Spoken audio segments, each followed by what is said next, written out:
Share knowledge के एक और एपिसोड में एक बार आपका स्वागत है। पिछले वीडियोस में मैंने आपको दिखाया था कि SAP साइबेज में बैकअप कैसे लेते हैं, मतलब कि SAP साइबेज जो डेटाबेस है उसमें डेटाबेस में कौन कौन से प्री डिफाइंड डेटाबेस रहते हैं। जैसे कि आप SAP इंस्टॉल करते हो साइबेज डेटाबेस के साथ, तो उसमें कौन कौन से छोटे छोटे डेटाबेस प्री डिफाइंड आते हैं। उसके बाद आप जो नया डेटाबेस बनाते हो उसका नाम कैसे रहता है, और ये डेटाबेस के बाद जब हमें कोई भी डेटाबेस के बैकअप लेने की ज़रूरत पड़ती है तो बैकअप लेने के लिए कौन से ऑप्शंस हम यूज़ कर सकते हैं, जिसमें मैंने आपको दो ऑप्शंस दिखाए थे, एक स्क्रिप्ट से और एक विदाउट स्क्रिप्ट से।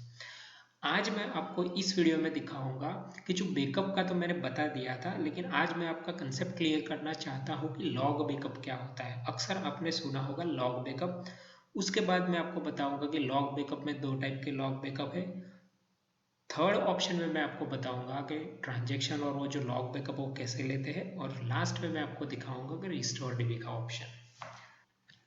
तो सबसे पहले मैं आपको बता दूं कि लॉग बैकअप क्या होता है। एक्चुअली लॉग मतलब क्या होता है कि कोई भी, आप अभी भूल जाइए कि डेटाबेस या एसएपी की हम कोई भी बात कर रहे हैं। नॉर्मली हम जो भी कोई कंप्यूटर वाली सिस्टम यूज़ कर रहे हैं, मतलब कि कोई भी जो एप्लीकेशंस वगैरह यूज़ कर रहे हैं, उन सब में जो हमारा डेली वर्क रहता है, मतलब कि डेली जो एंट्रीज रहती है उसको लॉग बोलते हैं। जैसे मैं आपको बता दूं कि आप कभी बैंक में वगैरह के जा रहे हो तो वहाँ पे भी रहता है कि आपके ट्रांजेक्शन कौन कौन से हैं। तो आप जो भी ऑपरेशंस परफॉर्म करते हो उसको ट्रांजेक्शन बोलते हैं, और उसके बाद जो ट्रांजेक्शन है उसको आईटी की लैंग्वेज में उसको लॉग बोला जाता है। लॉग मतलब कि एक टाइप एक तरीके से हम अगर हम देखने जाएंगे तो जो भी आप कुछ ऑपरेशंस वगैरह करते हैं तो बैकएंड में जो कंप्यूटर जो सिस्टम है, सॉफ्टवेयर है, वो अपने रेफरेंस, और अगर फ्यूचर में कोई प्रॉब्लम वगैरह है या नया कुछ आर&डी करके फंक्शनलिटी ऐड करनी है या कुछ भी प्रॉब्लम्स है, तो उन सब के लिए जो डिबग वगैरह का ऑप्शंस होता है तो लॉग उसमें फॉलो होता है। तो एक्चुअली ये होता है लॉग। और कोई भी एप्लीकेशन का बैकअप लेना ज़रूरी होता है। तो जो नॉर्मल बैकअप होता है उसमें आपका डेटाबेस वगैरह रहता है, लेकिन लॉग बैकअप में क्या रहता है कि आप जो भी डेली ट्रांजेक्शन्स यूज़ करते हो, डेली जो ऑपरेशंस करते हो, उसका जो बैकअप है उसको लॉग बोलते हैं। तो अभी आपका लॉग बैकअप का कंसेप्ट क्लियर हुआ। अभी आपको ये कंफ्यूजन होगा कि अगर लॉग बैकअप है तो आप अगर ओरेकल वगैरह में हो तो आपने रीडर लॉग का भी ऑप्शन सुना होगा, ट्रांजैक्शन लॉग का भी ऑप्शन सुना होगा।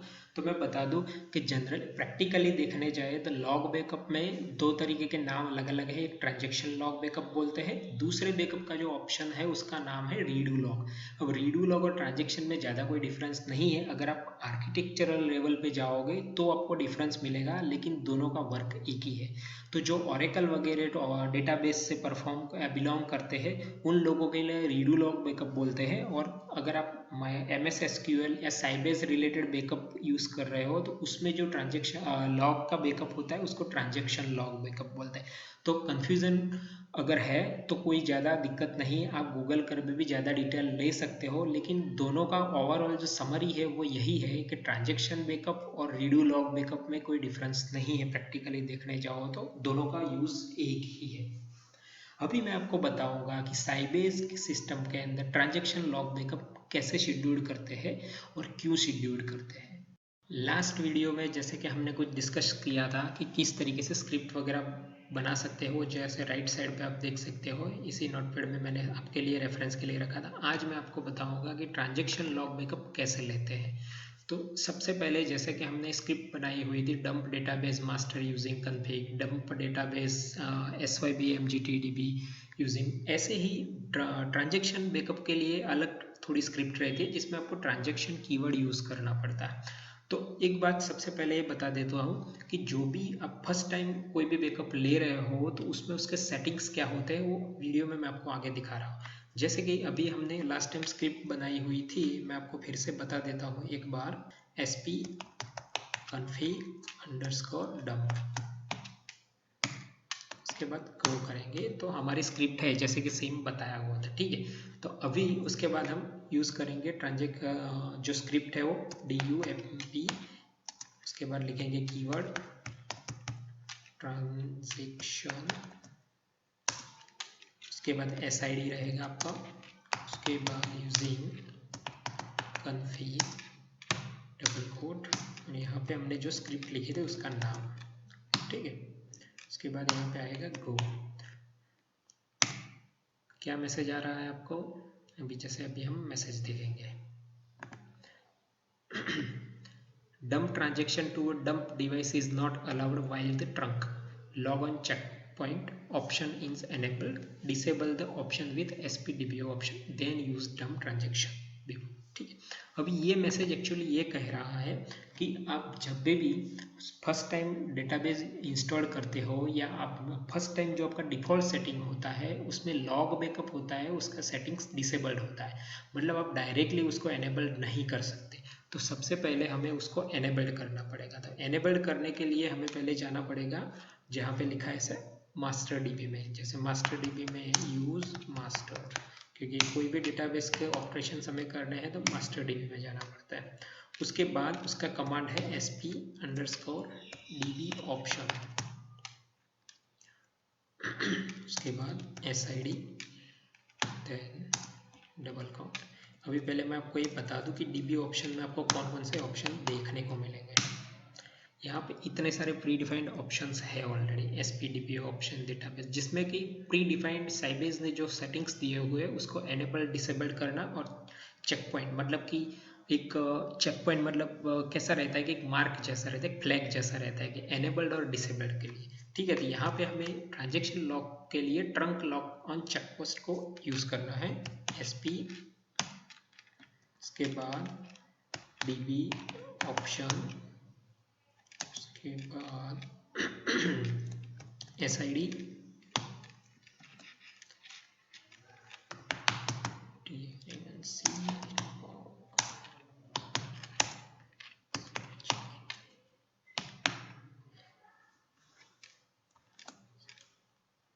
ठीक है। तो अभी हमारा बाय डिफॉल्ट वैल्यू क्या है, ट्रू है, तो हमें इसको फॉल्स करना है। अगर ट्रू है आपका ये ऑप्शन, मतलब आप लॉग बैकअप एनेबल नहीं कर सकते, तो इसके लिए हमें फॉल्स ऑप्शंस करना पड़ेगा। अभी यहाँ पे हम मेंशन करेंगे वैल्यू FALSE, उसके बाद गो। अभी आपका मैसेज आ गया, database option trunk log on checkpost turn off for database SMM running check point on database SMM for option on, जो भी वगैरह है। ठीक है, अब इसके बाद हम वो जो क्वेरी थी वो फिर से एग्जीक्यूट करेंगे।